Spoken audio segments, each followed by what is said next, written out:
Just tell me when to go. Tell me when to go. Tell me when to go. Enjoy the show. Enjoy the show.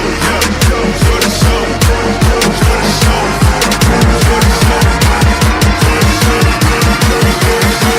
show. Lights, camera, action. What's up, everybody? Episode 22, 3 Amigos and a podcast. The gang's back together. We got all of us here tonight. What's up, guys? Catch 22. Ooh. What is a catch 22? I'm just joking. I know what a catch 22 is. You know what a catch 22 is. But Ryan is back with us. Brandon, you're here. Obviously, I'm here. I'm here. I'm talking right now. We're going early this week because, Brandon, you have your anniversary. Yep, 3 years with the lady, so all right. Gonna be celebrating. Probably she's not gonna listen, so I'm not gonna spoil it. But we're going to Donovan's Steakhouse in La Jolla. Oh, should be pretty fun. Always going to like a nice steakhouse. I've never been, but I've seen a lot of commercials and heard about it. You're going on Thursday? Or are you going No, I'm going on the weekend. I'm going to Sushi Oda. I've never actually been there. Oh, a Toto. But you have to get reservations to go there. Oh, and where is it? It's on Mission Bay Drive, right next to Lana's, that Thai place I like. Okay. Never been, but it looks like it. I mean, the pictures online look good, so I'm gonna try that out on Thursday, and then that's about it. So right. You guys are so romantic. that's that's my How many years is it? 3 years, yeah. Time to almost put a ring on it. Hey, no. Cue Beyonce tones. And then I can't do it Wednesday like you wanted to do a day earlier. That's right. Sarah's flying back. She's actually in the air right now. So you guys know I hate flying. So she sent me her itinerary before she left, and I've just been doing the flight tracker of, where she's flying and all that stuff, because I'm like, oh man, gotta watch the plane. There's nothing I can do, but just it makes me feel better. Weirdo.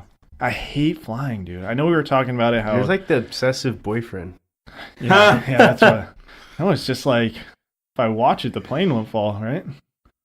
It just goes out. I don't know what's gonna happen. I think you just gotta trust things. No, It's out of your control. a plane though makes no sense. Tell me how a plane flies. Stop. Tell me how a plane. Planes want to Tell me. stay up in the air. You guys don't know how planes fly. Didn't make this any better. I don't question it, though. But the planes want to stay up in the air. Yeah, did you ask them? That's just what they're built to stay up in the air. Hopefully Anyways. Sarah doesn't listen to this, but I'm just kidding. No, she knows I hate flying. She knows it gives me so much anxiety. It freaks me out. I hate doing it. Dean's like a little diva. But we are flying in December. Yeah, I know. Okay, just making sure. All I know is And in January. Yeah, I am really excited for the Into bachelor bad party weather. in Vegas come January. And we're flying. I know. And we're flying. Yeah. And I'm excited too, man. We got made those golf reservations. I called them because I'm so I know. excited for that. I called them because, Brandon, I know you're not a golfer, but sometimes they don't allow somebody to just take a cart, you know what I mean? Or like to be a third wheel. Oh, they of do sorts. that? Yeah, they said no problem, hell no yeah. charge. Like if you want another cart, they're like, the carts only seat 2, so if he wants a cart, they'll have to pay for a cart. And I'm like, fuck it, whatever. Yeah. We'll pay for a cart. You could be the beer guy. I'm the beer guy? Yeah. Are you going to golf? I'll try. Dude. I Hell doubt yeah. it's going to be busy, so I don't think it's Yeah, going it'll to be matter. cold. So I'll fine. try. I mean, I'm not but going to you be can't. I'm It's like not going to be the white Tiger Woods out there, but Phil Mickelson? I mean, I know there's other Rory McIlroy, he's- Justin Johnson. he's the main one I know. All right. He's main and Phil Mickelson. literally they're all white besides him. It's like VJ Singh. The Tiger's the first guy you think of when it comes to golf. I guess. But yeah, I don't know. Then Happy Gilmore's next. Ryan, how's your weekend? I mean, you missed last week. Shaylee's brother was in town. Yeah, we had Shobi in town. We took him around a little bit. Went to a cider place in North Park. Don't know what it's called. Don't remember. Not really a huge It fan was of like cider. Shakespeare's Cafe or something. No, they went there elsewhere. He's such a funny 21-year-old man. I mean, we brought him over here. He doesn't want to drink Bud Light because he doesn't understand it. We're like, it's for drinking games. Like, that's all you... Like, we don't drink Bud Light, but we play drinking games with it. He... What do you mean he doesn't get it? So He they came over for Halloween, and we were gonna play beer pong. And I got Bud Light because you want cheap beer to play beer pong with. You're just chugging it, and he goes, and it was a Wednesday. He's like, "Oh, I've never had this." And it's like, well, try it and see if you like it. He's like, it tastes like water. And we're like, exactly. Yeah. It's just to chug. Yeah. Yeah. Don't sip it and enjoy it. Just And he finish was it. looking for mead everywhere. Yeah. And like, I mean, just like things that like 21-year-olds generally don't go after. So he's Yeah. got, I've always said him and his sister have like expensive taste because they like nicer things. Reminds me of that Bud Light commercial where the guy's like, I'll have one mead. Yeah. Exactly. Yes. Everyone Bud Light and one mead for that guy. Yeah, he One found mead. I took him to Bottlecraft and he like got super excited. He's like, "Oh, come look at this." And I was like, "What?" He's like, "I found the bottle of mead I've been looking for." I was like, "I didn't realize that you were looking for mead, but okay." It was like a $33 bottle, and I was like, "What the hell?" And the guy was, "Oh, it's like you drink it at room temperature. This one's not like a cold one that you drink a glass of. You just sip it like you would a whiskey." And I was like, "No, I don't think so. I'm good." I'm good. I tried it though. It did. It tasted like cough syrup. I mean, it would have to taste like liquid gold for me to spend $33 on a bottle of The one with the little gold shavings in there? Especially Yes, because you know the gold, bottle Gold is Slick vodka. like the bottle's probably what, like 22 ounces or something like that. Yeah, I mean, like, it looked like a 40. I mean, it was So you're smaller paying than 40, a but yeah. dollar, more than $1 an ounce. Yeah, it's Exactly. expensive stuff, but I mean, that's what I It's mean. ridiculous. They both like nice things. He said his favorite thing that he did was Shakespeare's Pub. They have a tea place, so him and his sister went and had afternoon tea. And I was like, I didn't even know pubs served tea. Thought a pub had to serve alcohol. well, it's the patio outside of the pub. I don't know, man. They were really excited about it. I was like, okay. They're like, oh, they have little cucumber sandwiches. I was like, yeah, because a big one would be too filling. All right, cool. Yeah. Well, But no, we yeah, had a I good mean, time. regardless, it was fun to have him out here. Absolutely, That man. He was- has a great time. yeah. My sister took him to a winery, got him drunk. Sorry, Knowledge. Sandy, if you're listening, but yeah, he was very intoxicated when he got home that night. It was a pretty good time. Leave it up to Leah to get Yeah. people drunk. But he was he's always fun, man. I mean, it's nice to have like a little brother because I was always the baby of the family, and so like having him ask me questions about things, I'm like, oh, I get to share some of my knowledge now. This is cool. Yeah, there you go. Well, before we get into the podcast, I know we're going to cover NFL Week 9. We're going to talk a little bit about, some moves that happened in the MLB with Bryce Harper, Manny Machado. We're going to get a little bit into NBA, the Lakers making some moves, stuff like that. But first, I want to ask you guys this question. We don't know either, just so our listeners are clear. This is a surprise to me and Brandon. So this is going to be a two-part question. First of all, what's a sandwich? Define a sandwich. Oh, Jesus. A sandwich is bread and meat. Or Okay. lettuce, whatever the hell you want to put inside. If it's bread, sandwiched, and there's items sandwiched in between it. Okay. Brandon, you agree? I would agree for the most part. Flexible on the meat part could be cheese, whatever. Okay. Yeah, exactly. It's bread, But it's still like sandwiching it's something. bread on either side with something in the middle. Yes. So is a hot dog a sandwich? No. I would not, even though by our definition it should Well, be. the hot dog is in a different bun. That is true. I- It's actually one piece, It's one of, piece bread of bread. So like that's wrapped around it. so like So I if would, it breaks in half, if you break the bread in half, it's a sandwich then? I still think the idea of the way you would Or eat like a- you look at like a hero roll, right? You don't cut all the way through. Like a Subway roll. what? Like you get a Subway sandwich, they don't cut the bread all the way in half. So it just opens up on the face and it's Are you talking about like connected. a flatbread? No, Like I'm one of talking those- like you go to Subway, right? And they like cut it. You like sometimes they cut it and they just butterfly it open and they put all the stuff on one side. They fold it over. Yeah, sure. But would that not make it a sandwich That's anymore? still a sandwich. A So- hot dog's not a sandwich. I think a hot dog's a sandwich. That's fine. I mean, it's a valid argument. I mean, it is. Like Dean loves these kind of questions. I do. I I bet you look them up in your spare Is time. that- You're like, I'm going to ask the guys this. Is a hamburger a sandwich? Yeah. Okay. Yeah, I would say yeah. I don't think so. I mean, just if we're saying a definition is like it's items sandwiched in between, then I would say it is. But I don't think a hot dog is because it's all about the preparation. A sandwich is still being like if you're at Subway and they cut your bread and they're still like putting all the items on one and they're folding the other side in half.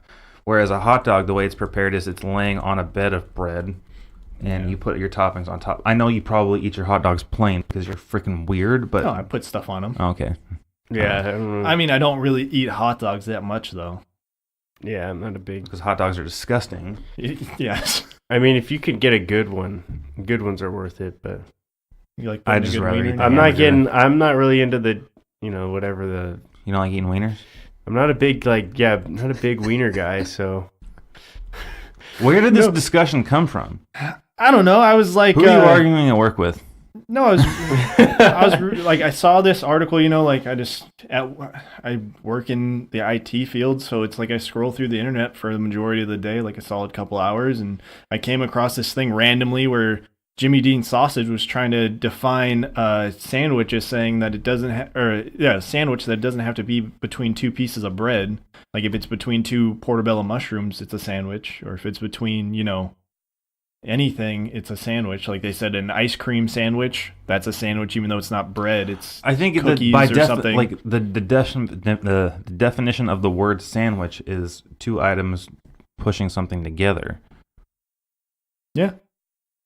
So it technically is, but But that's it Traditionally, got me that's not- thinking of like other things that are like, is this actually a sandwich? And I was like, a hot dog, is that a sandwich? I mean, in reality, I guess you could say yes. is a burrito a sandwich? No, because that's all the way wrapped. then what Well- about a taco? And if you just decided to tear the bottom of it, I don't know. That's a great point. what about a quesadilla? 'Cause it's Quesadilla? just two. Is a quesadilla a sandwich? I don't think so because you wrap it, right? Wouldn't that No, be a but- wrap? What the hell kind of quesadilla? Are But you eating? could do two slices. Oh, like a tortilla, cheese, and then another tortilla on top. You can make a quesadilla like that. I'm saying no.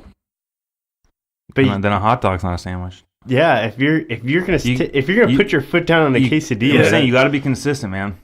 Has to be American. Christ. God. Oh Jesus. Oh man. Well, let's get into it. Again, I mean, last week Ryan, you were in here, but this guy that my dad works with, Eddie Huerta, down at City of San Diego Water, another shout out. He was ecstatic that we gave him a shout out Nice. last week. So, Eddie, again, man, thank you. You guys have anybody big that you want to shout out? Well, I don't know. I wouldn't say a listener, but I want to give a shout out to my grandmother. I just visited her in Tucson this last weekend. Grandma's listening. There we Yeah, go. Graham. Well, she's listening just telepathically through me, I guess, or I don't know. What? I don't know. I'm just trying to think of some way that she would actually be listening. Just pretend your grandma Could you knows how to work a imagine- computer. Trying to teach your grandma how to listen to a podcast. No. Yeah, that would just be too much work. My grandma doesn't really understand English, so yeah, that would be very difficult. She understands communists. God. God. Did I tell you that story, Brandon? No. Oh Jesus.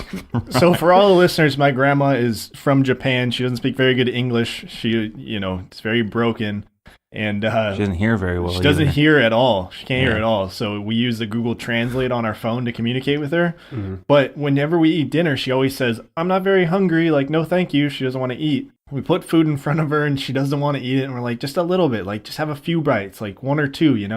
She goes, "I don't want to eat. You guys are communists, trying to always make me eat." Damn. So me and my dad just stopped and looked at each other like, what the hell? She knows You're like- that word communist? We're like, It's what like, the fuck? holy shit. Doesn't speak a lick of English, but she understands the word She knows communist. communist, and she'll say, "God damn it." God damn it. My favorite memory of your grandma is when you guys, or when your grandma and grandpa first got Chibi, right? Yeah. Did I say that properly? Yeah, Chibi, the dog, and she hated the dog at first. Did not want it. Had nothing to do with it. And so it'd be sit next to her, and she'd obviously she's 90 years old. She doesn't kick hard, but she'd kick at the dog, go away, don't get away from me. And then we're she was trying to feed it chocolate, and we're like, Grandma, you can't feed the dog chocolate. And she's like, why? And you're like, it's gonna kill it. It's gonna kill the dog. And so she just grabs the bar of chocolate and tries to give the whole thing to it. So I think she's got selective hearing a lot of the time. She's like, She totally has selective hearing. There's times where it's That's just funny. me and her in the house, and I'll be behind her, and I'll just go, "Grandma!" And I swear she turns her head a little bit. I'm like, dude, you can hear me. I know you can hear me. I don't know. But, yeah, all right, let's just get into it. NFL, Week 9. I won again in fantasy. Shout out my fantasy team. Dean's killing it. I know, I have the worst grade from Yahoo. You have too. some good free agency pickups, though. But, I mean, Yeah. and I think your keeping it teams moving. benefit a lot off of Christian McCaffrey. Well, that and playing well. Le'Veon Bell. Well, he leaving, has and the I best picked player up in James fantasy. Conner. That does wonders for you. Well, I mean, it's Oh, yeah. yards. He's got consistent yards because he's catching the ball, he's running the ball. I've also felt like you benefit pretty well off of having Todd Gurley because he's averaging 20 points a game. but Yeah, you get like yeah. your projected points are like 10 points higher than everybody else's. You never know. Any given Sunday. Oh God. I play Brandon this week too. Oh man, I don't even want to It'll be talk a- about it'll be a fantasy. matchup. I'm dead. I'm done with fantasy. Hey Well, man, then sit everybody. I'm holding on for No, life. Give for me dear another life. win. No, Give me an because easy win. the only thing that's keeping me in the playoffs right now is my point total. Yeah, and I've had my team I've weeks where I literally had no running backs, and I had to pick up Alex Collins because somebody dropped him, and he's actually probably been one of my best players.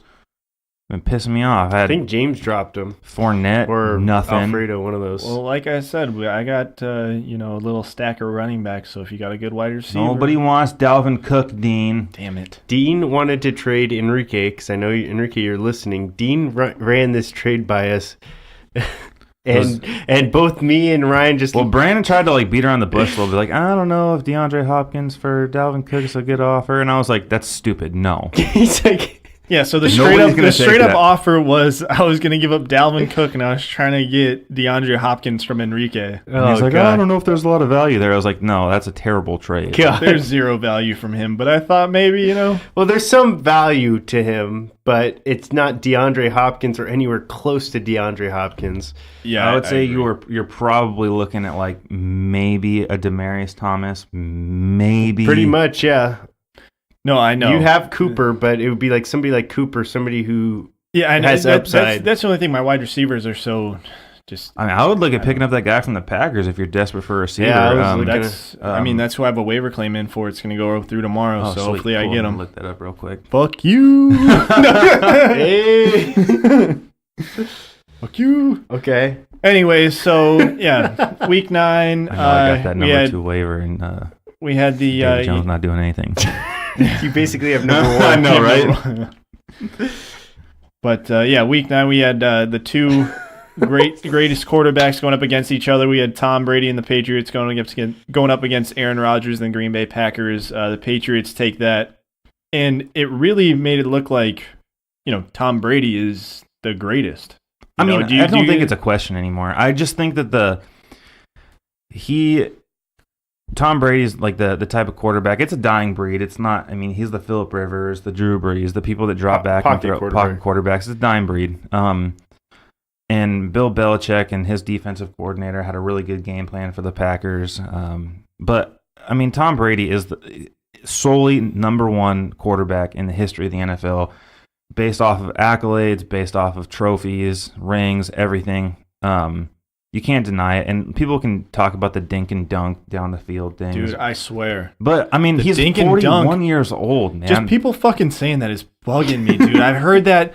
I told you that Monday night game, Booger McFarland must have said it 5 times. Well, he says it all the time, drives me nuts. When but are they going to get rid of him? I think they Never. That's the only thing they have, dude. No, Are but you they- kidding me? they Jason move- Witten looks like he's going to beat the shit out of Joe Tessitore every week. Yeah. That dude doesn't even talk to the camera. Somebody He just apparently threw a dildo in the Buffalo game at Booger McFarland. Well, they're tired of his booth. they finally stopped doing the move around thing because people that are paying hundreds Oh, of did dollars they? for tickets. Yeah, they finally stopped doing that. That would annoy me too. Hell yeah. Oh, yeah. But I mean, They put a TV on the back of it too. You're like, yeah, it's just well, massive. if I It's an wanted to eyesore. watch TV, I would have stayed at home and it wouldn't have cost me any I wouldn't money. have spend all this money. Yeah. He's I mean, Aaron Rodgers, I mean, I think he's the best quarterback in the NFL. It's a different conversation. I mean, Tom Brady might be the best football player in the Well, history. He's just a winner. That's what it is. I don't It's the look at him as mentality. just this guy who is just this freak athlete who's just going to get it done with his arm slinging it up and down it just seems like he has more will than any other quarterback in the league. And he just will find a way to beat you. Well, I mean, that's why he's been in the league for, 14 years now? He's a smart quarterback, too. No, Oh, I yeah, mean, he honestly, seems I mean, I know I've hated on Tom Brady for so much of my life, but I can't anymore. I can't, by the way, I can't stand him also. Yeah, I'm not but a huge I Brady can't fan, but- deny the fact that he is the best player in football. I mean, and having Aaron Rodgers on your team, I mean, if the Packers don't have Aaron Rodgers, I don't know if they win any games this year. God. But I feel bad for him, to be honest. it's bad. I Yeah, mean, it is, the product that they've surrounded him with. I mean, Jimmy Graham drops balls. His best weapon right now is I don't even know how to Scandrick. I feel like Out. Devontae Adams pretty good weapon, but Even he gets shut down. I mean, he had the one touchdown in that game, and that was it. And I mean, I don't know. There's still a debate about who's the best overall quarterback, but I mean, we always forget about Drew Brees. We always forget about Peyton Manning. I wouldn't necessarily put Brett Favre in there. I think Brett Favre was just a gunslinger, and he was exciting to watch. But we're always willing to throw Aaron Rodgers like he's the best because what he does, his ability to come back in games, and he works with not a lot of talent right now.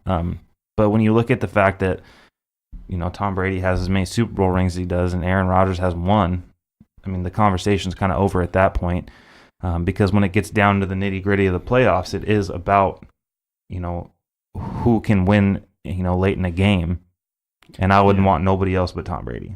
Yeah, I agree. I mean, Brandon, you spoke on it, how he's just he's a gamer. He doesn't give up the mentality. That's the thing. He's an on-field coach. Well, that's what makes him so good. And I think that last year too in the Super Bowl when Tom Brady got sacked and fumbled the ball to give the ball back to the Eagles. I mean, not necessarily on him for that, but I think everybody thinking that the Patriots were going to get the ball back were like, oh, Patriots got this game in hand now. And so as soon as he fumbled the ball, I was like, oh my gosh. Yeah. This doesn't happen. It was a change in narrative. Yeah. Yeah. But I mean, let's not forget that, Aaron Rodgers lost the opportunity the week before to beat the Rams. So I don't take anything away from him. He's still, easily, top 2, top 3 quarterbacks in the NFL. Yeah. And his skill set is definitely better than Tom Brady's. At this time. Yeah, definitely. exactly. And it's just different. I mean, he has the ability to move around the pocket. He has the ability to extend plays where Tom Brady just does it differently. His extending a play is throwing the ball out to his running back. Throwing the ball away.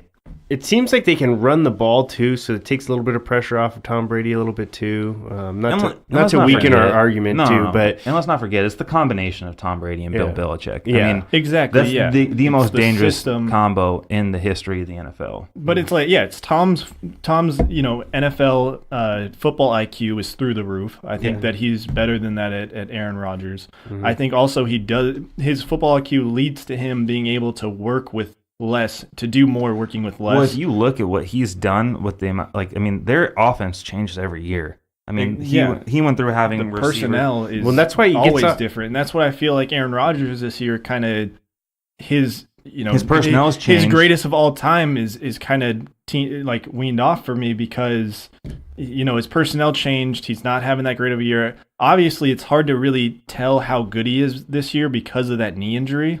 Like you look at him, even still, he really heavily favors his opposite leg. He doesn't really. He's not as mobile as he was in the past. He's not. That knee looks weak still. To I me. just think McCarthy's a bad not a bad coach. He's on the hot seat. But, big time. I mean, if you look at it, I mean, you watch the Patriots play, and they're always in games because there's always a contingency plan. And the plan for the Packers is to move the ball down the field or run. That's it. They don't have any swing passes. They don't have anything to protect Aaron Rodgers. They just want him to extend the play, and that's their biggest downfall. I mean, if you watch the Patriots offense, how many times does Tom Brady check down to a running back? I mean, very frequently. I mean, I certainly think one of the things that we notice every single year, and it always gets overlooked, and every single year everyone thinks that the Patriots are done. They always get off to a slow start. If I'm a fan of any team, I want my team playing the Patriots within the first 3-4 weeks of the season. Because they always get off to a slow start because they have so many new players in that. They're figuring out the new system. And they're figuring out the new their plays. system, so everyone's Gotta get getting the timing used to down. things. And it's like you said, Tom Brady has new weapons every year, and they're always the players that are undervalued, so that way they can get a bunch of young raw talent in there. Yeah, no, I was gonna agree with you. It always takes the Patriots a little bit to build up that repertoire. And, no doubt in my mind, we could talk all day about who's the greatest quarterback. From Ryan, you said Peyton Manning and Drew Brees and Tom Brady. But Aaron Tom Brady's Rodgers, above all of them. I mean, there's so many options. But the other big headline of this week was the Saints and the Rams game. Drew Brees going up against the undefeated Rams. Finally, they hand them their first loss. It was a really good game, high scoring. And Jared Goff did a good job of keeping them in it. But, I mean, ultimately, at the end of the day, I mean, Drew Brees showed out. I mean, he willed that team to a victory. And, I mean, I give a lot of credit to the Rams because it's hard to go into the New Orleans Dome and get a victory. But, they came back several times to tie that game. And at the end of the day, Drew Brees had his victory. But if I'm a Rams fan, or if I'm on the Rams personnel, I'm not upset with the loss. Again, I mean, they're still in first place in the NFC. But I mean, you got to look at the Saints as probably one of the best teams in the NFL right now, because I mean, I know they're number one in the power rankings and they're probably going to get overlooked by a lot of people. But Drew Brees is, I mean, he's on fire. Yeah. Yeah, I agree. And that two-headed monster they have with Ingram and Kamara is lethal. Exactly. Yeah, that's exactly what that was the reason why I had them going to the Super Bowl last year. And they were one dumb play away from that actually happening. Well, at least going to the NFC Championship. And I think that they win that game. Yeah. I mean, I mean, we obviously can't go back in time and predict what's happening, but Drew Brees against Nick Foles, that's a lot different than Case Keenum against Nick Foles. Yeah. It's, certainly. And, yeah. Yeah, and we'll get into how good Drew Brees is in our fantasy reality segment, but he's having kind of an MVP year. Our next game up was the Steelers against the Ravens. I have no idea what's going on in Baltimore, man. Well, they are who we thought they were. Are who we thought they were. I mean, I love that line. And Brandon called it at the beginning of the year. I mean, the Steelers, again, another team that gets off to a slow start. So shout out to Brandon. Steelers definitely won that game. I hate the Steelers too. No, I do. I do too. Yeah, I agree. It's a consensus. And I mean, I don't understand, man. Joe Flacco looked like he was, he was the Joe Flacco of old, man. Or from a couple years ago, where he's Joe Flacco's not a bad quarterback. He's not. I mean, I can't say that he's a bad quarterback, but right now he just doesn't look confident. And maybe it's the receiving core, maybe it's Michael Crabtree and John Brown, but and not having a solidified running back to carry the load. They're not great on paper, so this isn't a surprise to me that they're playing as bad. The thing that surprised me the most is that their defense has been giving up a lot of yards. And their defense looked elite. Some weeks they look elite. Other weeks they have so many holes in it, it's ridiculous. They can't stop the run. Some weeks they get, 11 sacks one week. Well, they got Jimmy Smith back, right? Yeah. Yeah. So, I mean, it seems like I mean, think they'd be playing better. It's hard. I mean, they're playing catch up in that division now because the Bengals are another team that don't look bad, and the Steelers, they have that tie, so it's going to throw off the whole standings in the division. And don't sleep on the Browns. No. I know. I feel bad for the Browns, but yeah, and then the game that I really watched last Sunday was the Texans and the Broncos. I definitely think the Broncos, that was a winnable game against the Texans. They missed 2 huge field goals. Yeah, and that kind of swung the whole thing. But Deshaun Watson looked good again. I thought he did. I don't think that they're giving him complete control of the offense. I mean, if you look at the amount of whole, Phillip Rivers when Mike McCoy was his first year, and everything was run through him, and then Phillip Rivers finally got reins back, and I mean, he's only throwing the ball like 19 times a game, so I don't know if he's back. It's a small sample size. It is a very small sample size. He's going to benefit from having Demaryius Thomas because I texted you guys earlier today. Will Fuller being out obviously hurts them, but Will Fuller is a deep threat. That's pretty much all he is. Mm-hmm. Demaryius Thomas is a guy that can do everything. He can get open. He runs clean routes. He can run over the middle. He can catch the ball, an elite wide receiver. I mean, I don't think there's any issues with his hands per se. I mean, he's getting a little bit older, but it's definitely going to open up more room for Hopkins. And I mean, the other thing that you got to remember with the Texans is that division just looks sorry right now. Their biggest competitor, the Titans, who they won yesterday, but they've been playing inconsistent. And then the Colts, and Lord knows what's going on with that team. I mean, they look better. So I mean, 6 straight is a hard feat to do in the NFL. So shout out to the Texans, but the Broncos, man. I mean, they're losing some close games. How sweet is it to be Demaryius Thomas right now? You spent your entire career with the Broncos. You won a Super Bowl with the Broncos, and then they trade you, right at the deadline to the team that you're playing that same week. Yeah, that's awesome. Yeah. Yeah, And he gets to play. And then he gets to play, Yeah. and then he had a solid game. I think he had like over 60 yards. 3 receptions for 60-something yards. Yeah, so I mean that was still a solid stat line for somebody who's getting used to their offense. Mm-hmm. And got the win on the road or his old home, I guess. And so that's got to be pretty sweet for him. Yeah, walking into that stadium as a, on the away team, it's got to be uncomfortable. But I mean, he showed out, and I mean, he's gonna prove his value. I mean, it's something that I feel like the Texans felt that they needed, especially to win that division. Because first things first, we talk about who's the best team in the NFL, who's number one in the power rankings, who's at the top, But the first thing is you have to win your division. Whether you turn out being 8-8 and everybody else behind you is 6-9, that's or 7-9. Sorry, but I mean you have to win the division, and that's something that they definitely felt that they needed, and I understand it because it's a league of three-headed monsters, and you need all the weapons that you can have.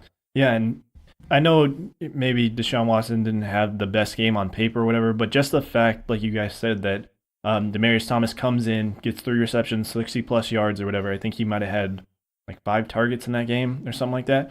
Just the fact that as a quarterback, you have to run that offense, and having a brand new wide receiver that doesn't know the plays, you have to know what route the wide receiver is supposed to run. You tell them just run this route because a wide receiver is a wide receiver. He knows how to run a route. Absolutely. Mm-hmm. So it's just being in tune with each other, and that's what I mean. Just the fact that he can sit there and run that offense. And I mean, you got to remember, Deshaun Watson went out early last year, so this is rookie year, 1B. Yeah. I mean, this is really, I mean, what now his 12th start, 13th start.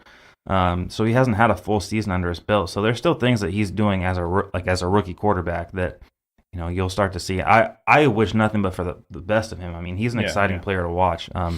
I kind of hope that they start giving him the reins a little bit more, see what he can do. I have a lot of respect for Bill O'Brien as a coach.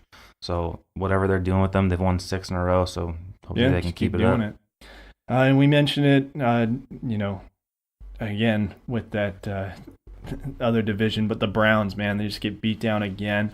It was sad to see. I was kind of hoping that, with the different interim head coach, maybe they kind of let the offense run for itself, let Baker kind of have free reign, let him do his thing, but man, that team just looks sorry. They need to protect Baker Mayfield, and I felt like they did a good job of that, and that's why they didn't beat the Chiefs.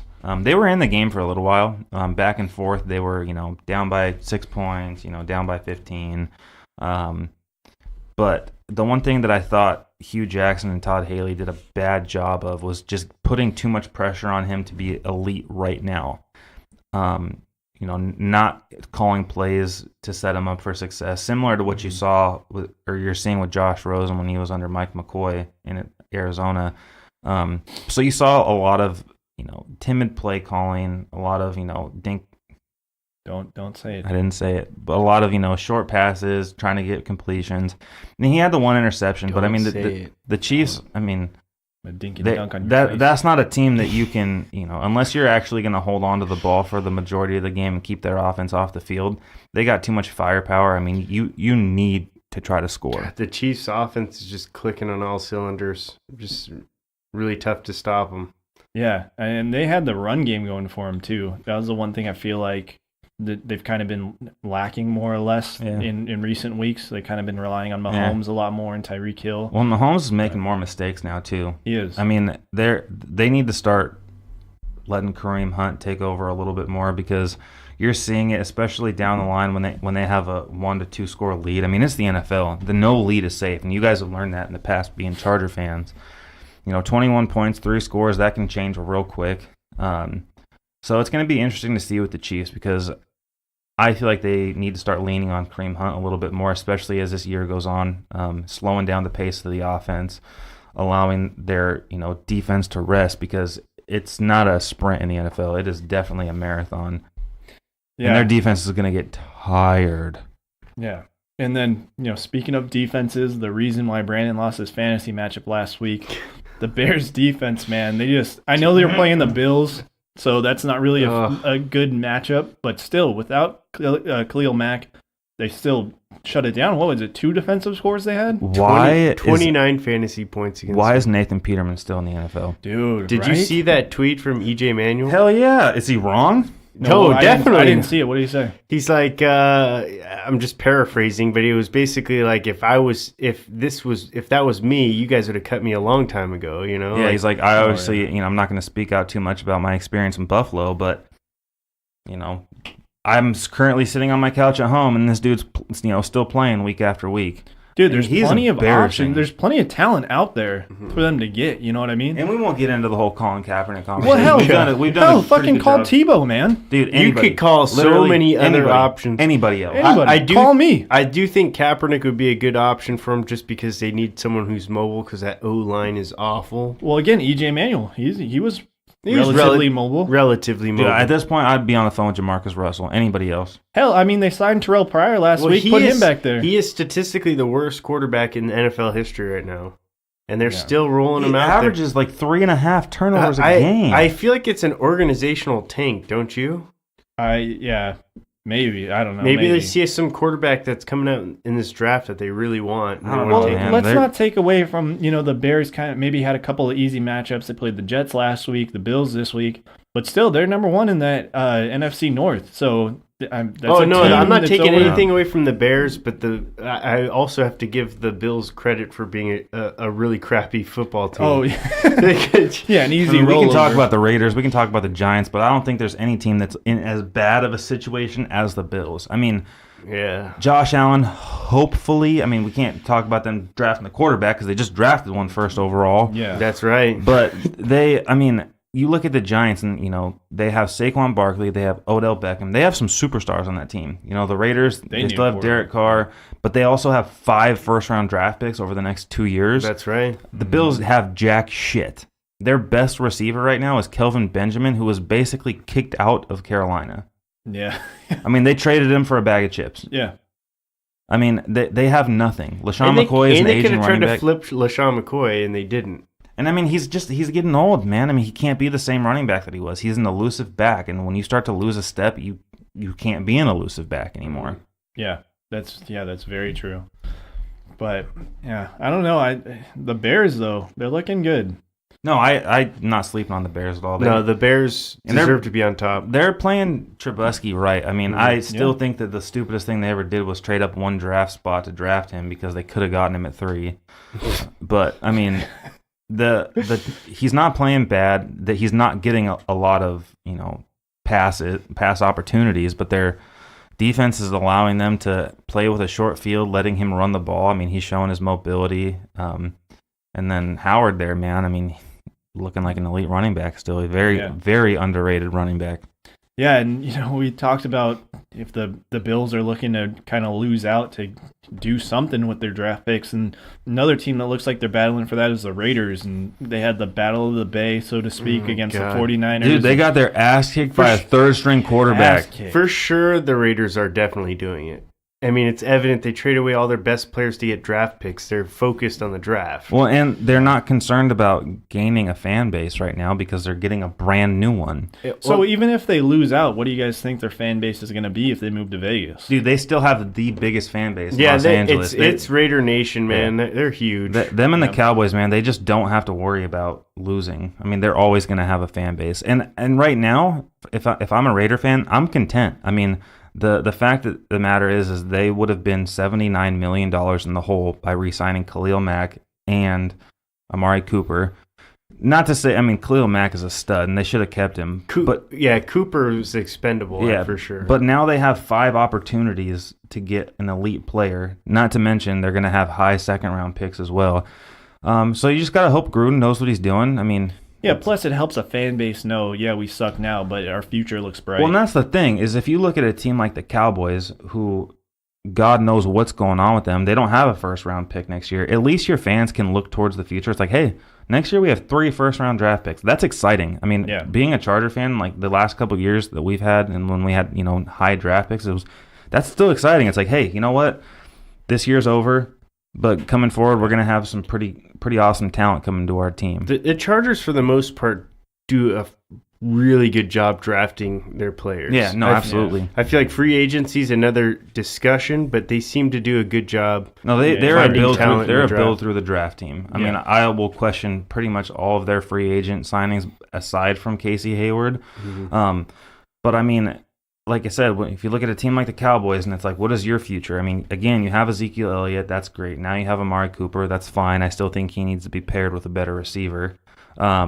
But I think they just need new coaches. well, absolutely. And Well, yeah, let's get so- into the Cowboys. You know, they had another hard loss this week. They came out looking real hot. Amari Cooper scores that first touchdown in his debut, and that second half it was like a different team. You know, they only give Ezekiel Elliott the ball 6 times. You know, Dak Prescott, who knows what he's doing back there? Just gut it, dude. Just gut the whole thing. Besides Well, the defense, man, even their offensive linemen, who they spent all this money on, are terrible right Well, now. they're missing still some pieces on that O line. Yeah, But I mean- I mean. So what do you guys think it is? Is it It's the players on the field No, fault? Do you it think starts the from the coaching? top. Do you think the coaching is bad? They're not Jerry doing Jones what they can. all the with? way down. Jerry Jones yeah. he's just one of those guys who he sometimes needs to, just because you own the team doesn't You mean won a you need Super to Bowl have 23 years ago. yeah, it just doesn't mean you need to have your hands in on everything. And they were set up because of that Herschel Walker trade for when they had that dynasty Yeah, run, man. too. I mean, the Cowboys right now, I mean, it yesterday alone, coming out and saying Dak Prescott's the quarterback of our future. You cannot have a player go out and play the way that he did and then just okay it. That Cooper pick or the pick when he was targeting Cooper in the end zone. I don't know if you guys saw any of the game.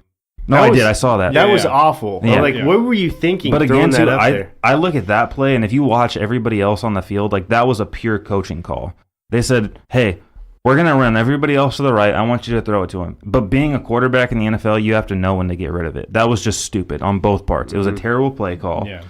and He's too much of a PR guy. He wants he's like, all right, well we spent big on Cooper. I want everyone to regret like hating on my decision to go after him. Yeah. So we're gonna get him 2 touchdowns to Yeah. start the game. And I mean, honestly, you have, I mean, in my opinion, probably the best in between the tackles running back in the NFL with Ezekiel Elliott, and you're just not feeding him at the goal line. What know is me. this? That's what I'm a that's Zeke what I'm fan. saying, dude. It's like in the second half, you only give him 6 touches. No, he's the best player How on do that you team. do that? I mean, if you look at the way that the Rams Killed utilized me. Gurley, They Yeah, ruined my that- fantasy That killed you, chances. dude. and they had opportunities. They had too. opportunities. Yeah. Early on, I was feeling very optimistic, and then it ended. I mean, he had really over quick. 100 yards in the first half. I mean, Oh, he had close to it. Yeah, he was at like 90-something Yeah. total. Yeah. And then he didn't get anything after that. Yeah. And then we'll finish up with, Ryan, your Chargers. Obviously, I mean, the kicking woes just Dude. continue. Caleb Sturgis, they finally cut him. oh my and they're gosh. going with whoever that guy was that was in Young his Ho interim. Koot. No. No, I can honestly tell you, like, in being a diehard Charger fan, like, my heart was pounding out of my chest watching this game. The Chargers, that was the worst win, in my opinion. Even more than Titans? Yeah, because the Titans, it wasn't about missed field goals and missed opportunities. I mean, it was about, a team playing better in the second half than you. And that happens in the NFL. It's all about adjustments, and it's all about making adjustments to the adjustment. But the fact that we left 5 points, possibly 6, because we had to go for 2 after we missed the first extra point, the Seahawks shouldn't have been in a position to even try to win that game. They should have been, 2 scores ahead, going down last minute of the game, and that changes the whole complexion of the game.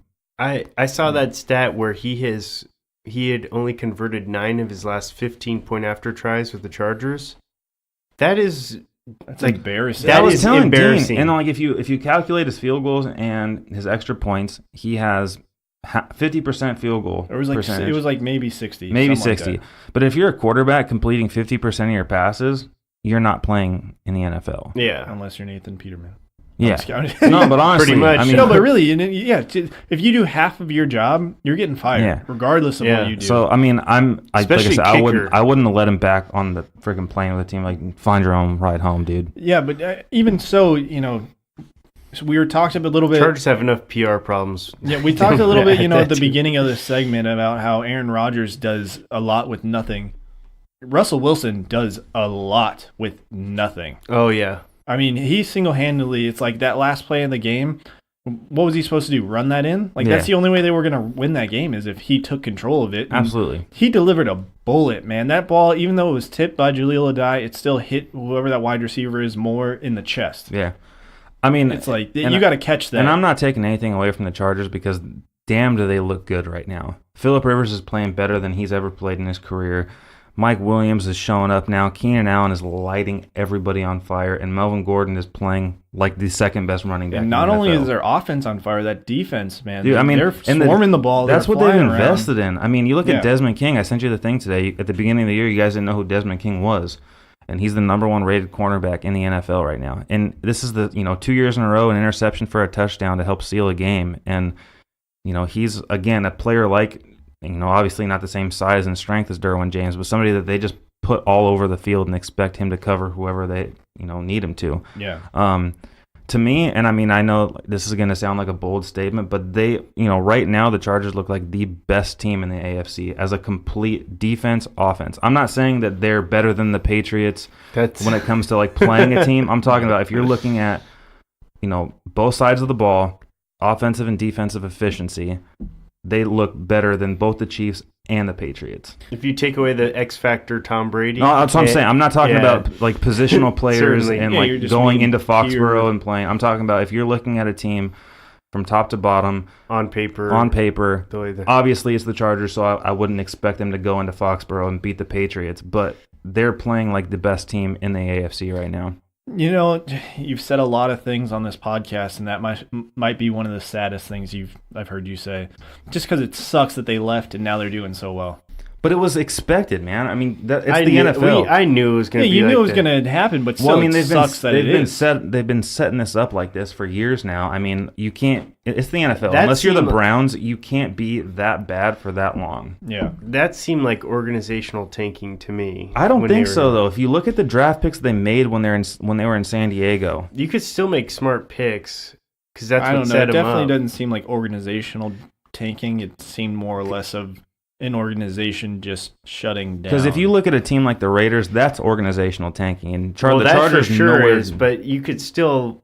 I mean, they kept Phillip Rivers, they've kept Keenan Allen. They brought Antonio Gates back. It doesn't seem to me like an organization that wanted to tank or even leave San Diego outside of Dean Spanos. Yeah. I mean, they still made the moves to be able to compete because if they were tanking, they would still be, a middle of the road team. But I mean, watching them right now, they're closing out teams better than they have in the past. I mean, these are games the last 2 weeks that the Chargers have consistently lost. You mean last 2 years? No, the last 2 games, the Titans I and get the what you're Seahawks. saying. Like, Yeah. those are the games that that's the they've lost. difference between this year and previous years. Last year they're winning the Last close year they games. should have made the playoffs. They were definitely better than the Bills, and they didn't make And the this year it playoffs. looks like they're going to. And they will. yeah. I mean, they'll I'm be not the gonna- higher wild card seed for sure. I'm not gonna sit here and say that like the Chargers are like a shoe-in to make the playoffs or anything like that because we've seen them, and as a Charger fan, I'm just not willing to like jump on that yet. I've been hurt in the past. Exactly. From an outsider, now that I'm like on the outside, I can say I think they're gonna make the playoffs. But like I just hope that going into they have to play the Chiefs in Kansas City, and that's going to be a really tough game. They have to go to Pittsburgh to play the Steelers. They got some tough tests that are really going to or put into question what type of team they are. But Yeah. if they keep playing the way that they do, and their stars keep playing the way that they are, I mean, they're going to be a force to be reckoned with. They could easily go 11-5. I think is pretty much where I'm. Their win-loss, I have them going for. Yeah. Oh, man. Watch out. Yeah, man. well, before we get into our reality versus fantasy segment, I wanted to bring up a cool little story that I heard. Wanted to bring it up earlier. Speaking of the Chargers cutting their kicker and having, kind of no respect, or they can't get a talent there. The Patriots, when they played, their punter his wife was supposed to go into labor during the game. They scheduled a private plane. They signed Drew Kaiser, the former Charger, to just be on standby just in case she went into labor. They were going to send him off. I thought that was pretty cool. That's pretty cool. They charter the old plane for him so that he can go see his wife give And birth. now Drew Kaiser's probably going to go on to have a Pro Bowl career as a punter.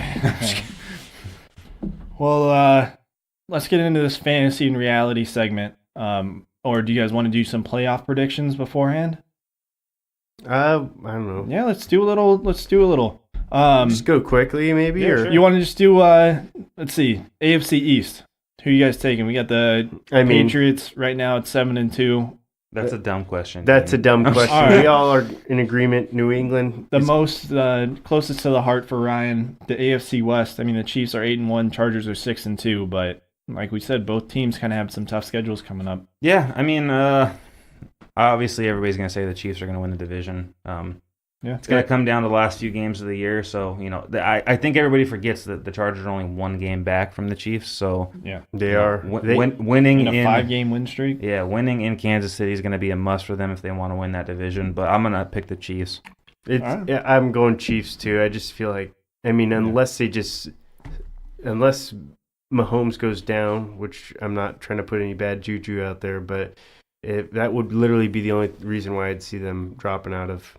Well, I think the closest division here is going to be the NFC North. You have the Steelers, who had that tie, like you said, is AFC North. Or sorry, AFC North is who's going to, the tie that they had is going to kind of Throw a throw a little wrench wrinkle. in the tie or whatever you want to wrinkle and whatever the mix. But the Bengals are looking good, 5-3. So, who you guys think there? I know we kind of all said Steelers beforehand. I'm going Steelers, definitely. Steelers, Just because of that tie too. They also have that track record of just success, and the they just Bengals find have a the way. opposite track record Well, and of I just- not being able yeah. to win in the playoffs and I not don't even be able trust, to win those close games. I mean, they both have the same win total right now. I just don't trust the Steelers or the Bengals to beat the Steelers head to head again. Yeah. And then the AFC South, Texans are 6-3, but the Titans look like they can make a surge. They're 4-4. I'm gonna pick the Titans in this one. I mean, Wow. I know that they're 2 games back from the Texans right now. Titans are a good team. Titans aren't a Titans are a bad good team at all.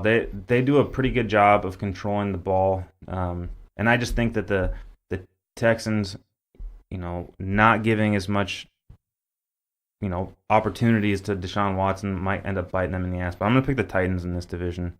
Yeah, the Titans, they play the Patriots this week, but then they have a somewhat easy schedule. They go Colts, Jets, Jaguars, Giants, Redskins. Yeah, I mean those are some beatable winnable games. teams. Mm-hmm. And then we'll wrap up, or we'll move on to the NFC East. Redskins, Eagles are kind of the front runners there. I think Redskins are going to take this division. Yeah, I actually agree with you on that, and it kind of bums me out because I would like to see the Eagles start to come back, but it looks like a team that's trying to redefine their identity from coming back from a Super Bowl. And Adrian Peterson and Alex Smith just look like they've completely revitalized their career. If they do, it's going to be as like a 9-7 team. I think the Eagles still got it. I think they're still trying to get their groove back, and it's kind of been a work in progress when you have your quarterback coming off an injury. It just seems like it takes a little while to get the offense and everything going. So I have the Eagles winning that division. Yeah, and they have a beatable schedule too. Obviously they have to play inside that conference, so they get like the Giants and other teams. But they got some hard games. They play the Saints and the Rams to finish out that rough season. games. So NFC West, we got. I mean, that one's another easy one. The Rams, obviously. Yeah, I mean they're already 3 games out ahead. Rams are shoo-in there. Shoo-in. NFC North, this one's close. We have the Bears and the Vikings. The Vikings are another team that have that tie, so that kind of adds that wrinkle in the mix. But the Bears are looking good at 5-3. Well, the Vikings got off to such a poor start that they kind of they fell out of the limelight a little bit, and so now the Bears have, that elite defense that they have, they've kind of taken control of that division. I still think the Bears win that division, but Minnesota's going to make it a close one. Yeah, the Bears. I mean, the point differential is massive. They're not just beating teams; they're blowing teams out of the water. Whereas Minnesota's playing in some pretty tight games. It's going to come down to the fact that the Bears can get their defense off the field quickly and they can hold on to the ball. Yeah, and then wrap up NFC South. This one, I mean, obviously, I think the Saints are going to take this. They're 7-1, but the Panthers are right there at 6-2. It's another kind of that AFC West where the Chiefs look like the clear favorite, but the Chargers are right behind. No, absolutely. I look at a team like the Panthers, similar to situation to the Chargers, like you said, as probably the best complete team in that conference. I mean, you look at the Rams and you look at the Saints, and they have these high-powered offense, and neither of their defenses have shown up all year. Where the Panthers play very good balanced football. Again, head to head, I'm not taking the Panthers over the Saints. I just look at them as having one of the best complete teams. And then the other team not to sleep on in that division is the Falcons. I mean, their defense played horse this year. They're just decimated with injuries too. Yeah, exactly. So maybe, a second wild card team. Maybe we're looking at a division that has 3 teams coming out of there again. It'd be tough, especially since the Vikings are playing so well. Exactly. Well, I mean, Yeah, there's the two. Vikings or There's the 2 Bears. teams that come out.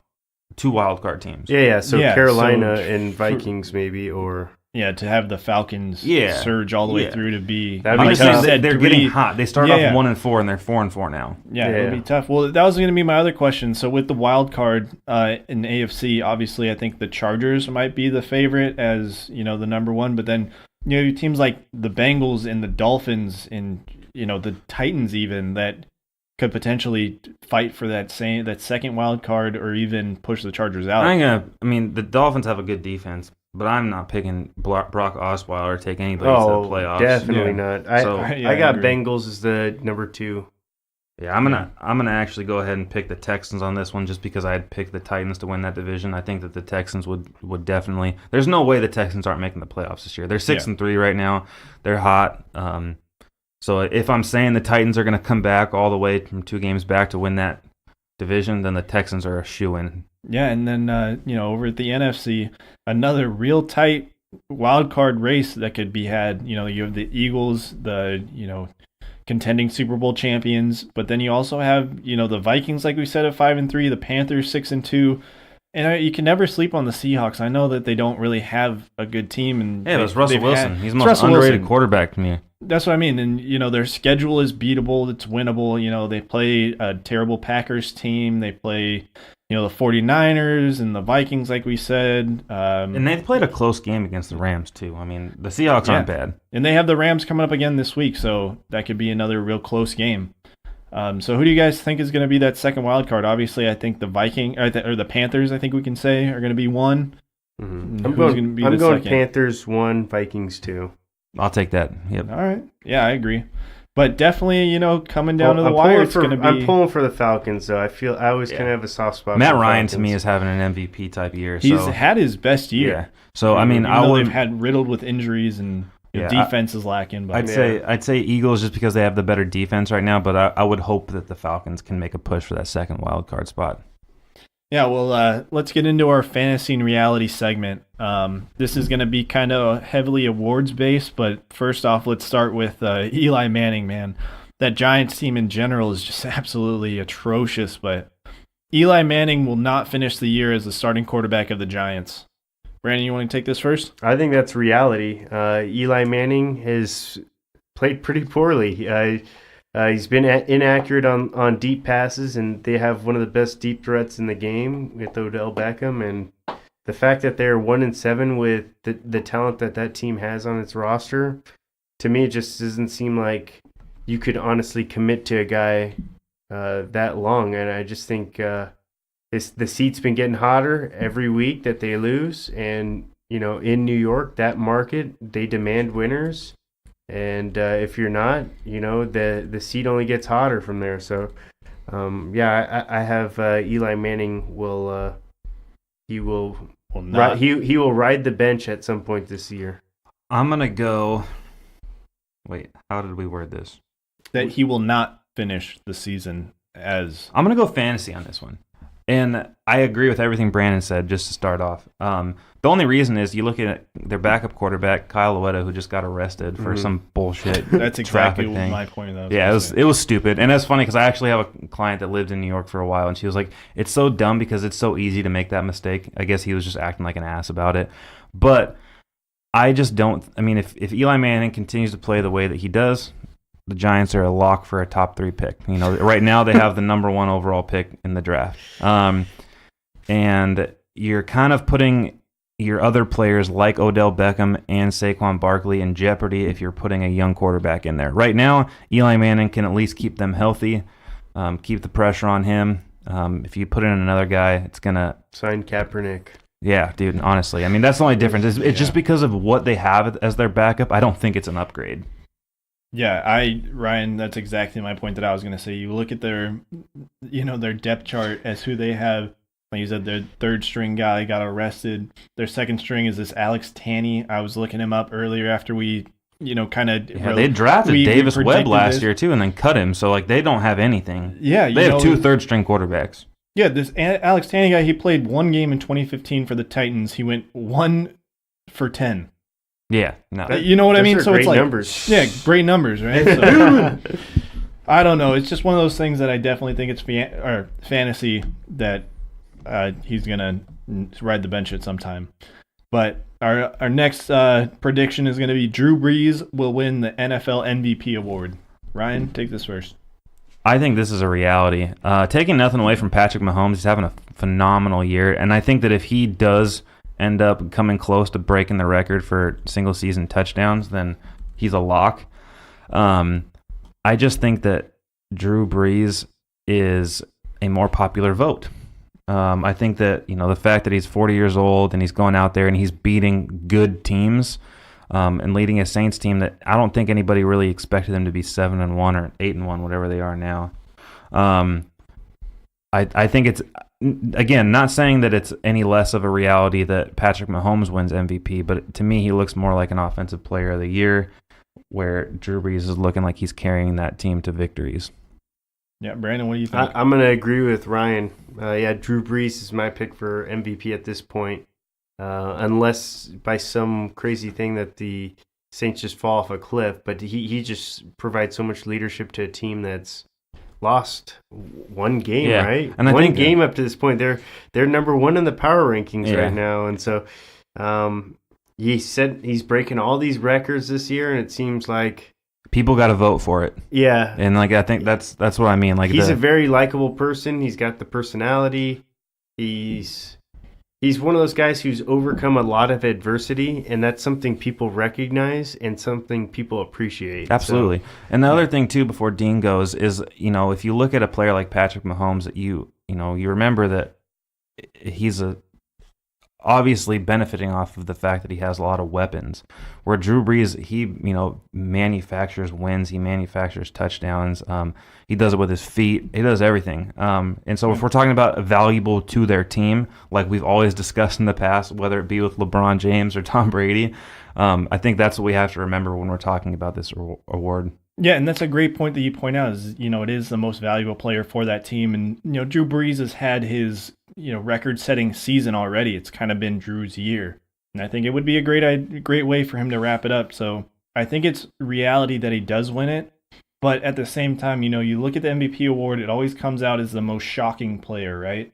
And Mahomes has been that player, in my opinion. I don't know. I didn't think that he was going to have a season like he was, so I think he could win it, but the other person that I think really kind of deserves it is Phillip Rivers. Dude, I know. He's having his best career season. He has He's like 2 interceptions. He has a quarterback rating of like 115 on the season. Honestly, man, So, he played his worst game last week. I mean, this past week was his worst game that he's played, and he played great.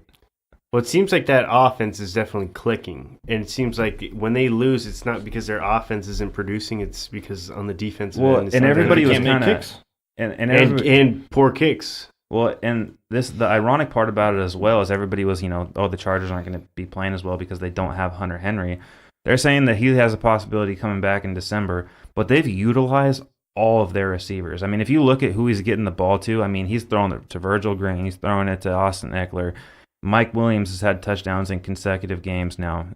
Terrell Williams has been proven to be a deep threat. The elite quarterbacks can find multiple guys to get the ball to. And he just looks confident. Like, I don't know if you guys have been, I know Brandon has been watching him. I know you've kind of poked your head at a couple of the games.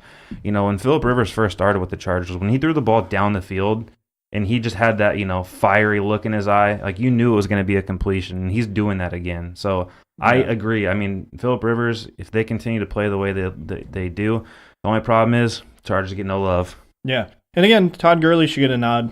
But our next prediction, Matt Nagy will win the Coach of the Year. Matt Nagy is the head coach of, who was it? The Chicago Bears. The Bears? Yeah. Chicago Bears. Yeah. I think this is a reality, and there's a couple reasons. Obviously, because of the turnaround that they're having right now, it's phenomenal.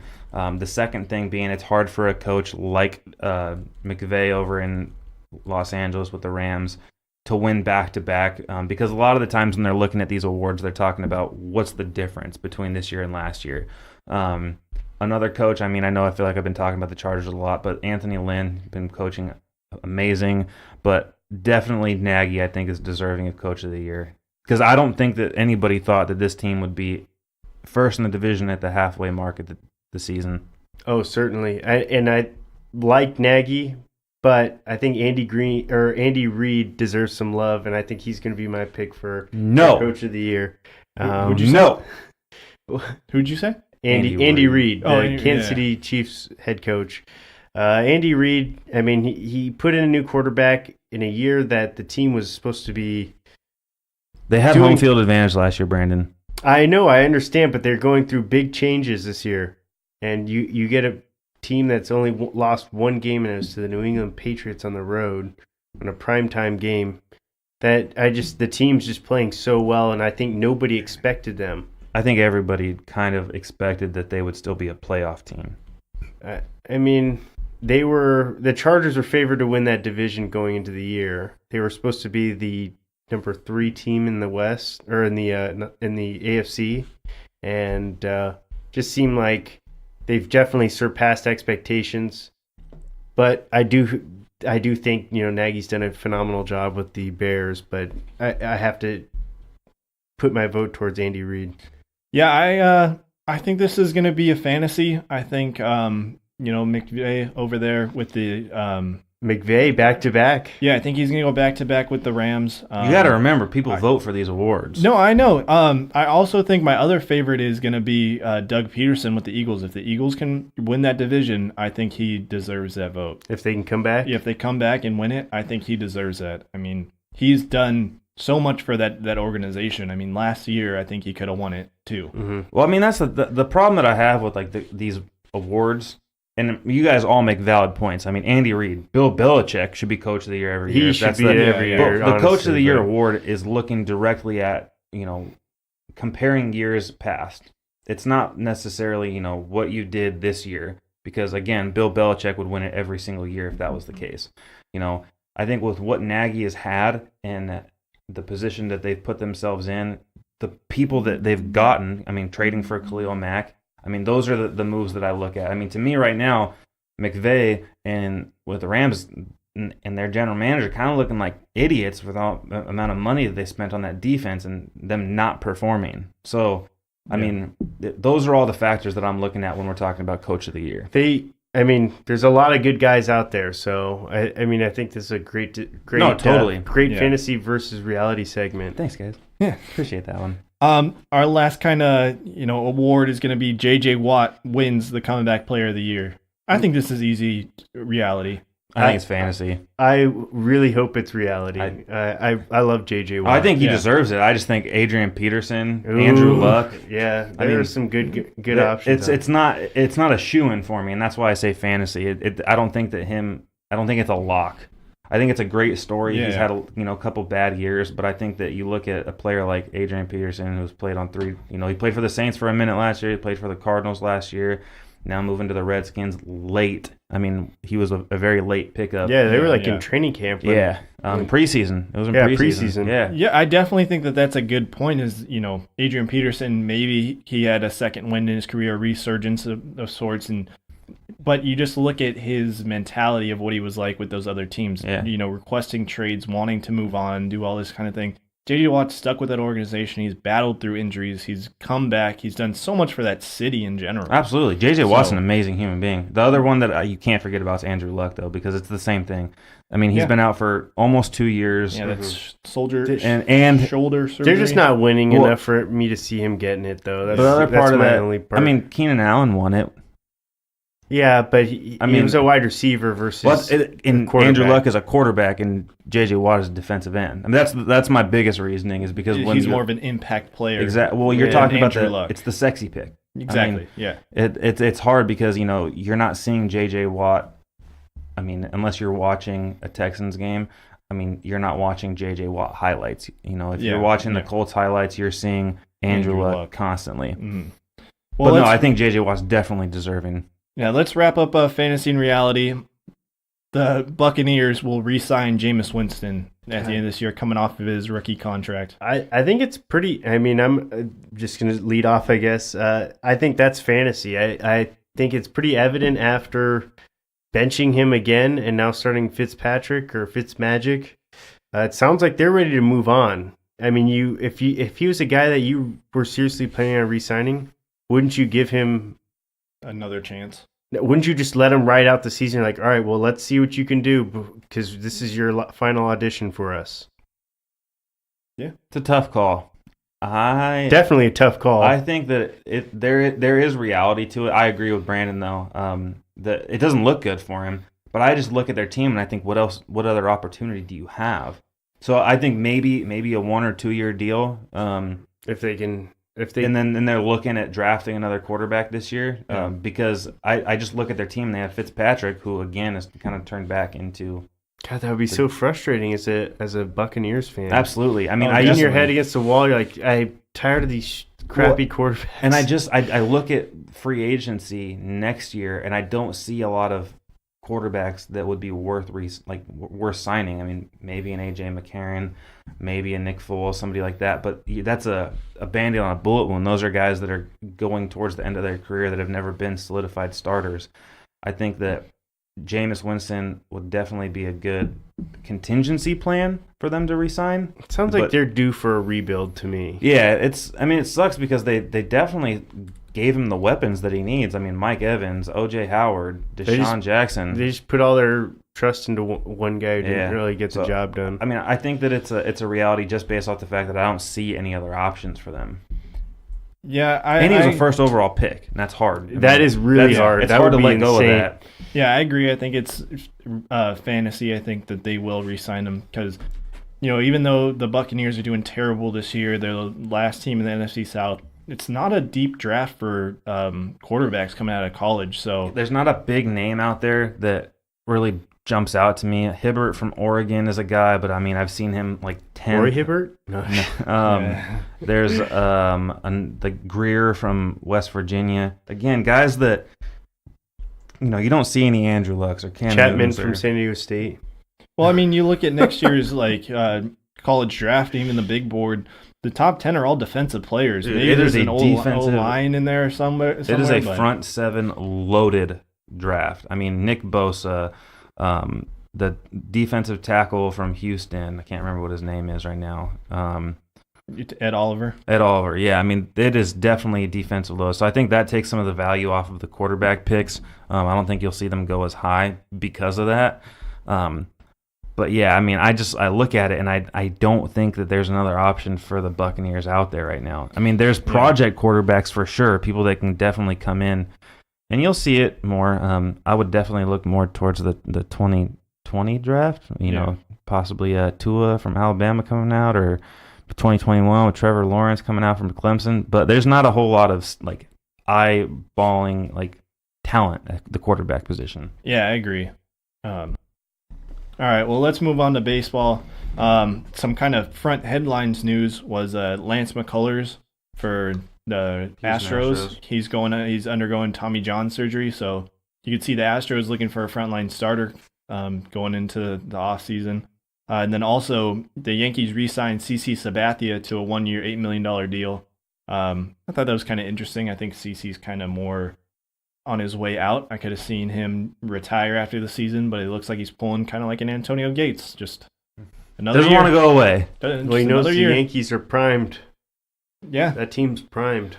But, the big names in this offseason are Bryce Harper and Manny Machado. Bryce Harper sweepstakes is really taking over. Obviously, I think the Yankees are the front runners. Cubs. I know Dodgers.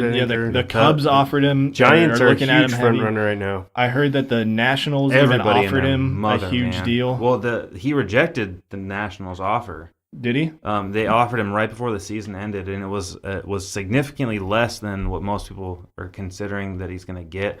As far as the dollar amount, it was in the $300 million range, where most people are thinking it's going to be up in the $400 million. Crazy number. It's nuts, man.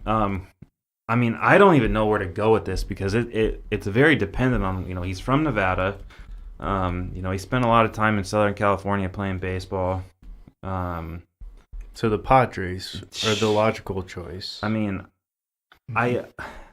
it's hard, man. I kind of want to know where Brandon is going with this. I feel like he's going to want to go to a large market. He seems like he's one of those guys who loves the spotlight. Yeah. And I could see him going to the Yankees or the Dodgers. Those are the two teams I see him going to the most. Because the Cubs, man, like it looks like on paper, it looks like a great offer, but it's not. They have a lot of money, but it's not a huge market. I mean, whereas like we're talking about endorsements, FaceTime on the television. If I had to put money on it, I would probably pick the Yankees just because I know what their cap situation looks like, and that team they are primed. They could offer him, $40 million a year. I totally agree. Because my pick would be the Dodgers, but they have so much money invested in players. Some of them that aren't even on their team anymore. Yeah, I mean, for me, it's like you guys said, he wants to be the face of an organization, and I think going to the Yankees, you can't really be the face of the organization at the Yankees. The Yankees are the Yankees. They control you. And I feel like the Dodgers would be the place in the spotlight that he would fit into the most. I will say this, the facial hair, that's like against the Yankees policy, and that's one thing. That's the one reason why I feel like the Yankees may not be a fit. I think he values his beard more. I don't know if the Yankees are gonna fork out that much dough to him. I think they will. Aaron Judge, Giancarlo Stanton are already at the corners of their outfield. I mean, he would play first base for them. Yeah, I don't think that's going to happen. Yeah, I think he would, I think the Dodgers definitely look like the better offer. But again, I don't think they have as much money to give him. I think the Dodgers are the better offer. The Yankees are the smarter offer. Because if he goes to the Yankees, his career gets extended a lot more years than if he goes to. And I think the Cubs put him in the best situation to win. They also have the DH out in the American League. That's right. So let's not forget about the other horse out there, which is the Astros. I mean, they got money to spend too. That's true. Yeah. Well, speaking of the Astros, before we get into Machado, Marwin Gonzalez is a free agent at the end of this year, and I think the Yankees could go after him too. Absolutely. I think the Astros would be foolish to let him walk. And I think Charlie Morton's a free agent too, and he was instrumental in getting their World Series win that year. He pitched Game 7 that got him the W. So and then the other big sweepstakes that's going out there is the Manny Machado. I really hope that he goes to the Dodgers. I do not want him to go into the Yankees. The Dodgers will not get him. He already said he's pretty much done with the Dodgers, but he's going to the Yankees. Deal with it, Dean. No. I think, I don't see... because the Yankees are getting one of these guys, that is for sure a fact to me. Yeah, that's how I feel. I just think that the necessity for them would to go after Manny Machado because it's a need. Didi's a great player, but Manny Machado's an upgrade. I think he's going to play third for the Yankees. Could you freaking imagine if the Yankees got both of these guys? Well, I think it's going to happen, honestly. The most interesting team that's out there that has a chance at getting... They actually have the best Vegas odds of getting both Machado and Harper are the Phillies. I read that. You know what I mean? So it's like... They have money to spend. They have money to spend, but they're not a big market. They're a relatively big market. Philadelphia it's an East Coast. Not those guys love sports over there. Yeah, it's I would say their market's similar to Chicago's. It's just not as many endorsements. That's all it is. They could probably spend that $150 million. That's their payroll for the team. I think that's kind of where they're looking at. Yankees can go 200, 250, and I think they only have like $100 million in the books right now, right? Actually, maybe even less than that. Yeah. So they have $100 million that they could spend and still be okay in 1 year, and still be less than the Dodgers. Mm-hmm. The Dodgers are at like 250. So, definitely money to burn there, and I think Jacoby Ellsbury's contract, which is awful, is going to be coming off the books and. Relatively they got to figure this out soon because Bryce Harper's on the cover of freaking MLB The Show. Yeah. Right now he's going to be wearing a T-shirt. I saw that. It was a sweater, right? Yeah. Man, that's ridiculous. But, there's a lot of big names that are out there to get signed. A lot of pitchers out there. J.A. Happ is out there as well. And then Craig Kimbrell is in free agency. There's a good year for that guy. There's a lot of, big names that are out there that could get moved to different places. It's going to be an exciting offseason. I'm pretty excited. And I think as a Padre fan, I think we're going to be involved maybe in some. Well, that was going to be my next I think the question. Padres are going to be extremely quiet. Well, that was my next question. Who do you They're think? never quiet. Do you think the Padres are going to go after someone, and if so, who? No. You don't think they're going to? I think they're going to go after. I don't think they're going after any big fish. I don't think we're talking Harper, Machado, any of those guys, but they're going to go after the guys who are picked over after the teams spend big on the big guys. And they're going to go garbage. They're going to go after some value signs, someone who's maybe not getting the monster contract. They already handed out the monster contract to Eric frickin' Hosmer and Willie Myers. They could still. The Padres are in good space from a cap perspective too. Shit. Well, I mean, the recent moves that they made, I wouldn't put it past that. Freddie Galvis is going to get a huge contract. Nice. Shit. Galvis, if I like Galvis, but he's. I guess the silver lining for Galvis not getting the Gold Glove is that he will be easier for the Padres to sign to a 1-year deal. Yeah. I think they're going to go after a frontline starter, whether that's via trade or free agency, and then they're going to sign a couple guys who will actually supplement that rotation. Yeah, well, I mean, the offseason is going to be a lot of fun to watch. A lot of big moves is going to be made, so stay tuned to the Three Amigos and a podcast for those updates. Let's move over to the NBA. Utah Jazz, man. We were talking about how the Browns and the Bills are just so sad over there in the NFL. And you got the Utah Jazz just really sucking in the NBA. They haven't won a home game yet. That's just so sad, man. Well, the Jazz are very disappointing so far. It's a very disappointing start. I know Donovan Mitchell's kind of had his injuries and everything, but a team that, went to the Western Conference semis, knocked off OKC in the first round, and seemed like they were trending towards a better, brighter future. Rough start. I think they'll probably get their act together. Defensively, they're a much better team than what they've been playing. But, they're 0-4 at home right now. That's pretty sad. They have the same record as the Lakers. And for a team that historically plays really well at home. They're a pretty tough place to play. And yeah, Ryan, you mentioned, with the Lakers, they signed Tyson Chandler earlier this week, and that doesn't mean shit. Doesn't really mean shit, I mean, the Phoenix Suns cut him. That's like the Padres. That's literally the equivalent of the Padres cutting Phil Hughes, and then the Nationals signing him and being like, "Hey, he's gonna turn our season around." Yeah, I mean, the Lakers, they set their franchise lowest points in a quarter. That was just sad. But you see Stephen A out there, he's talking about how, the Lakers probably have the highest basketball IQ. I know everything out of his mouth doesn't really hold a lot of water, but still. I mean, he knows basketball. I'll give him that. He does know basketball. The thing about the Lakers, it's going to take them at least half the season to click.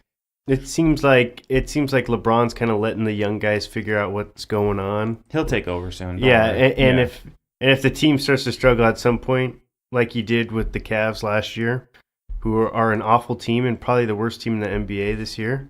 1-9, I think they are. That's just testament to how great LeBron is right now. You take a team to the finals that, the second he's removed from the equation, they're literally the highest ranked lottery team at this point. So, do they have their draft pick for next year? I believe they should. I think it's protected, but I'm pretty sure that they traded it. They traded last year's.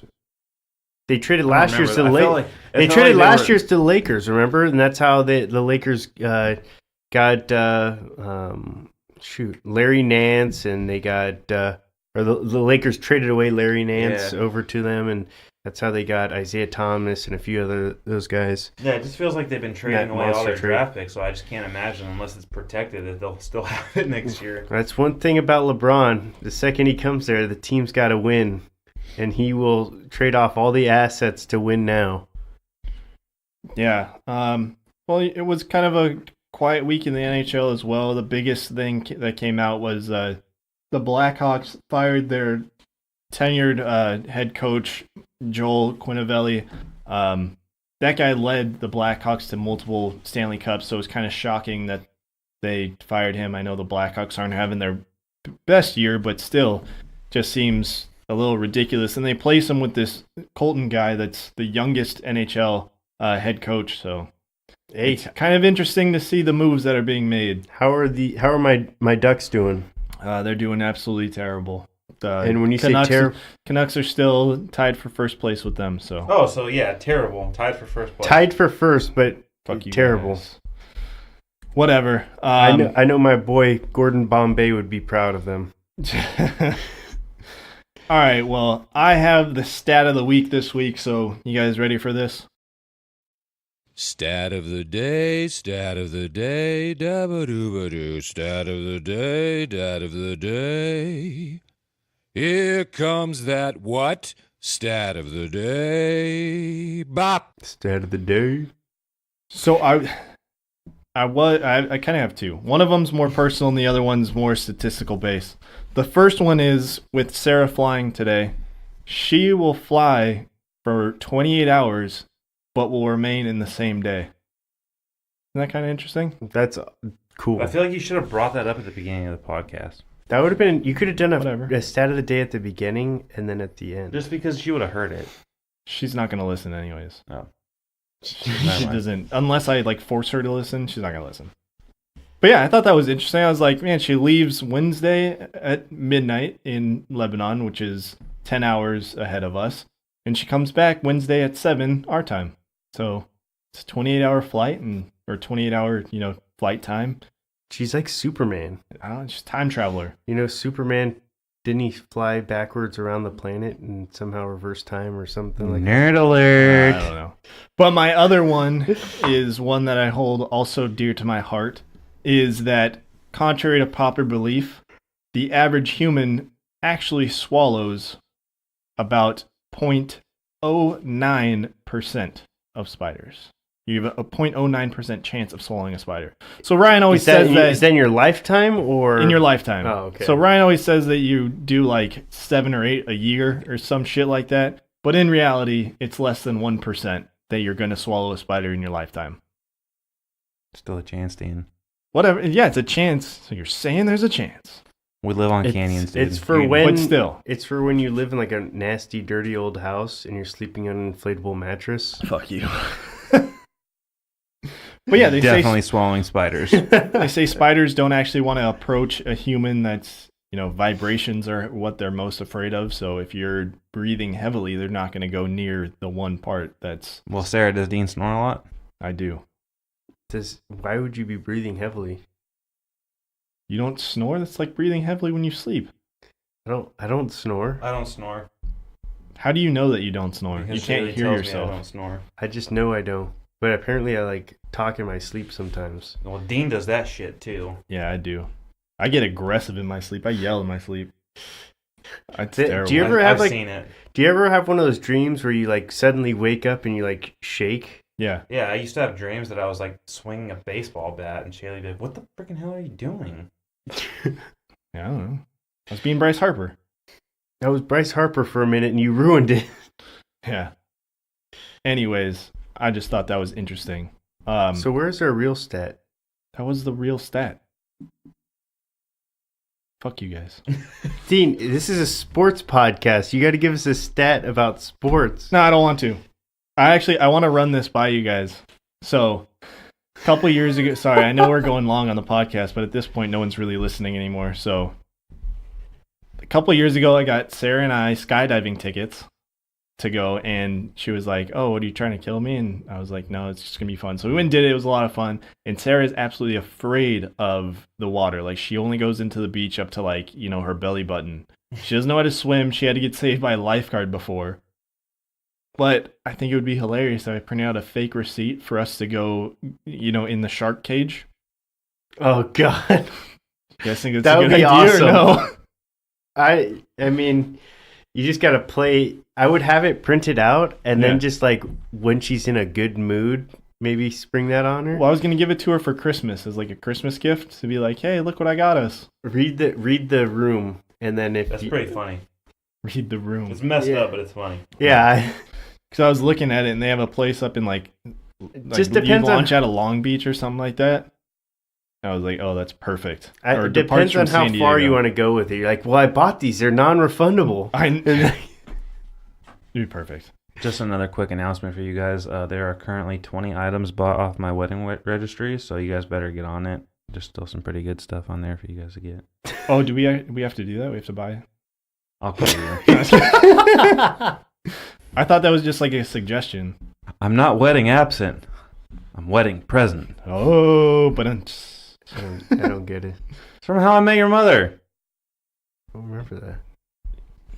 It's a wedding. What episode was that? It's a wedding present joke. Just read the room. Read the room. That's what Dean needs to do. Read the room. Whatever. Anyways, we are the Three Amigos and a Podcast. This was episode 22. I guess we're going to call it Catch 22. Everybody, everybody, thank you for listening. You can listen to us anywhere that you listen to podcasts. We're hosted on Podbean, iTunes, Spotify, wherever you want to find a podcast. You just can ask find Alexa, or Siri. Yeah, just say, or Or if okay, you know Google. someone named Alexa or Siri, ask them to. Just say, okay, Google, play Three Amigos and a Podcast latest episode. I did that the other day on my Google Home, and I was really surprised that it worked. I was like, oh, wow. And Nice. do it on your phone right now. You guys got iPhones, you can ask Siri. But yeah, listen to us, give us a follow, give us a like, 5 stars, all that kind of stuff. Check out our website, threeamigosandapodcast.wordpress.com. Send us an email if you have questions or any kind of cool topics you want us to cover, whatever kind of thing. Just threeamigosandapodcast@gmail.com. Again, guys, thanks everybody for listening. We'll be back next week. See ya. Later.